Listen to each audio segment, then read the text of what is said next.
நீ எங்க போக விரும்புற? பரிசுத்தமா வாழ்ந்து ஆலயத்தில் ஆராதித்து கிறிஸ்துவோடு எடுத்துக்கொள்ளப்பட விரும்புறியா?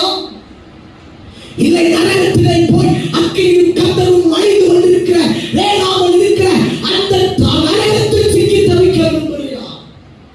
தம்பி தங்கச்சி, இந்த உலகத்தில் நம்ம செய்த சின்ன சின்ன பாவங்கள், பெற்றோருக்கு தெரியாமல் செய்த பொய், பெற்றோருக்கு தெரியாமல் செய்த அக்கிரமம், இன்னைக்கு பெற்றோரை ஏமாற்றி எவ்வளவோ தந்திரமான முறையிலே மொபைல் போனை பயன்படுத்துகிறோம்.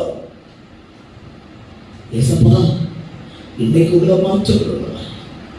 நீ எல்லாரையும் ஏமாத்துற இந்த உலகத்துல, ஆனா உன்னையும் என்னை படைத்த ஒருவர் உண்டுங்கிற நம்பிக்கை உண்டல்லவா?